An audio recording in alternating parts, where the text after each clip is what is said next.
लेकिन जरा सी चूक ले सकती है जान।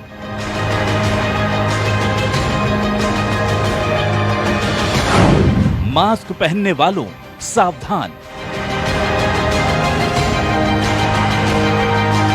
इस संकट ने कैसे अलग अलग विषयों पर हमारी समझ और हमारी चेतना को जागरूक किया है, जो असर हमें अपने आसपास देखने को मिल रहे हैं। इनमें सबसे पहला है मास्क पहनना और अपने चेहरे को ढककर रखना। कोरोना की वजह से बदलते हुए हालात में मास्क भी हमारे जीवन का हिस्सा बन रहा है। वैसे हमें इसकी भी आदत कभी नहीं रही कि हमारे आसपास के बहुत सारे लोग मास्क में दिखे, लेकिन अब हो यही रहा है। कोरोना वायरस के खिलाफ मास्क वो हथियार है जो आपके पास हो तो संक्रमण का खतरा काफी कम हो जाता है। इसलिए अब फेस मास्क को भारत में भी जरूरी कर दिया गया है। अगर आप घर से बाहर निकलते हैं तो जरूरी है कि आप फेस मास्क लगाकर ही घर से बाहर निकलें। इस मास्क ने दुनिया भर में अब तक अरबों लोगों को संक्रमण से बचा लिया। इसलिए कोविड-19 से चल रही जंग में सबसे छोटा मगर सबसे कारगर हथियार बना है ये मास्क।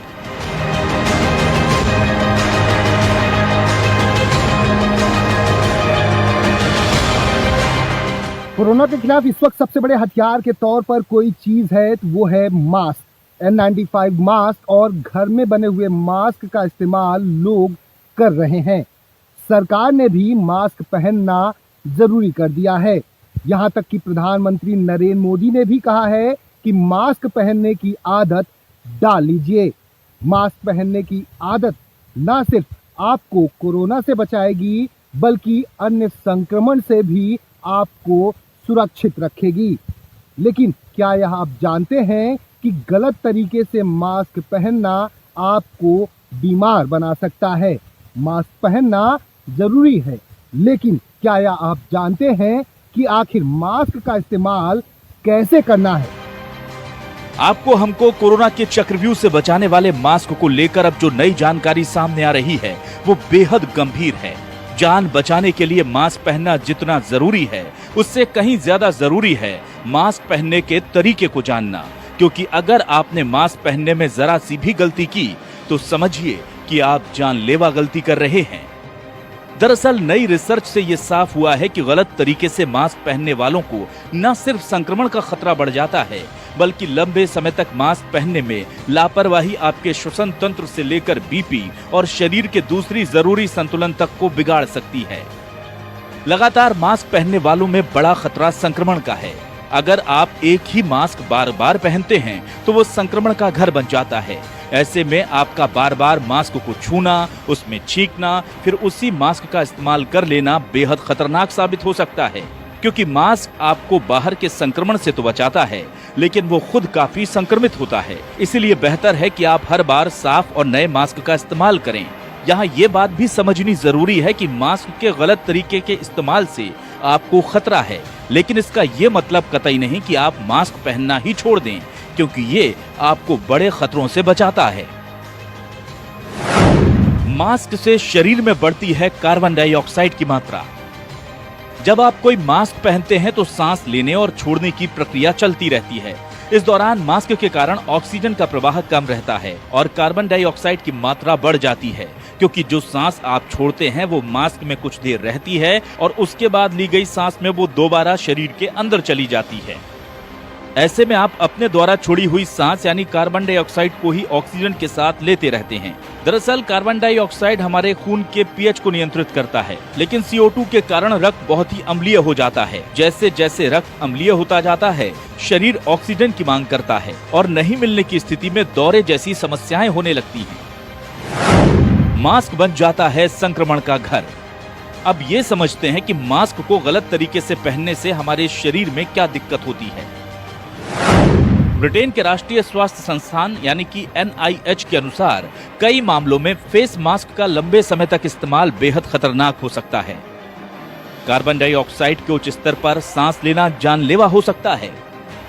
कार्बन डाइऑक्साइड में मौजूद हाइपरकेनिया यानी कि जहर के कारण हमें कई दिक्कतें हो सकती हैं। सिर दर्द, सिर का चक्कर, दोहरी दृष्टि, ध्यान केंद्रित करने में असमर्थता, टिनिटस यानी कि कान बजने की बीमारी और दौरा पड़ने जैसी समस्या तक हो सकती है। आमतौर पर वातावरण में कार्बन डाइऑक्साइड की मात्रा 0.04% होती है, लेकिन यदि यही मात्रा 10% या उससे ज्यादा शरीर में हो जाए तो बेहद जानलेवा हो सकती है। जब कोई भी वर्कआउट करते हैं तो CO2 हमारे यहाँ से एग्जिट होता है, बाहर निकलता है, तो अप्रोप्रिएट हम लोग फिर उसके अगेंस्ट में ऑक्सीजन लेते हैं। लेकिन जब मास्क लगा करते हैं, जैसे मैंने भी मास्क लगाया हुआ है, तो अभी मैं जो ब्रीदिंग ले रहा हूँ, ये ब्रीदिंग रिटर्न मेरे फिर नॉइज से अंदर जा रहा है, इनहेल हो रहा है। तो ऐसी स्थिति में जब आप जॉगिंग करते हैं, वर्कआउट करते हैं, जिम करते हैं, तो जितना आप CO2 निकालते हैं उतना ऑक्सीजन आप इनहेल नहीं करते हैं, लेकिन CO2 वापस रिटर्न हो जाता है। ऐसी स्थिति में हो सकता है आपके ब्रेन पे, आपके नर्व में CO2 की मात्रा ज़्यादा हो जाए, तो आपके health of point of view से कुछ भी स्ट्रोक आपको आ सकता है, आपकी मौत तक हो सकती है, ये बात इसमें माना गया। जिस तरह से आप संक्रमण से बचने के लिए प्लास्टिक का बैग मुंह पर नहीं बांध सकते, उसी तरह आप मास्क को संक्रमण रोकने के लिए इस्तेमाल करें, ऑक्सीजन रोकने के लिए नहीं। आइए अब समझते हैं कि मास्क का सही तरीका क्या है और इसे कैसे इस्तेमाल करें। सबसे ज्यादा सावधान रहने की जरूरत उन लोगों को है जो सांस की बीमारी झेल रहे हैं। N95 मास्क केवल स्वास्थ्य कर्मियों के लिए बेहतर है। आम लोग N95 मास्क का इस्तेमाल लंबे समय तक ना करें। दौड़ते समय या तेजी से टहलते समय N95 मास्क बिल्कुल इस्तेमाल ना करें। घर पर बने सूती कपड़े के मास्क ज्यादा बेहतर हैं, क्योंकि ये आसानी से धुल और साफ हो जाते हैं। हमेशा साफ और धुला हुआ मास्क ही पहनें। टेरोलिन या हवा रोकने वाले दूसरे कपड़ों के मास्क से बचें। COPD, cystic fibrosis, chronic bronchitis और लंग कैंसर के मरीजों को मास्क बेहद सावधानी से इस्तेमाल करना चाहिए। जब आप दौड़ रहे हैं और आउटडोर रनिंग कर रहे हैं या जॉगिंग कर रहे हैं, तो अमूमन भीड़ भाड़ की जगह होती हैं, और भी लोग होते हैं, तमाम सारे लोग होते हैं। ऐसे मौके पे सोशल डिस्टेंसिंग अमूमन फॉलो नहीं हो पाती है, इसलिए मास्क ही जो आपकी सहायता कर रहा है। ये ज़रूर है कि मास्क लगाने से, जैसे N95 है, उसके बारे में क्लेम है कि 5 से लेके 20% तक ऑक्सीजन की सप्लाई को कम कर देता है। लेकिन ये एडाप्टेशन है शरीर का, जहाँ पे ऑक्सीजन कम होती है, तो हमारी रनिंग, पहले हम 2 किलोमीटर दौड़ते हैं, मास्क लगा के हो सकता है 1.5 किलोमीटर दौड़ें, तो एडॉप्टेशन के हिसाब से हमारी जो रनिंग कैपेबिलिटी उस पर फ़र्क आता है। तो ठीक है, हमें एक प्रोटेक्शन मिल रहा है, मास्क लगा के हमें दौड़ना चाहिए।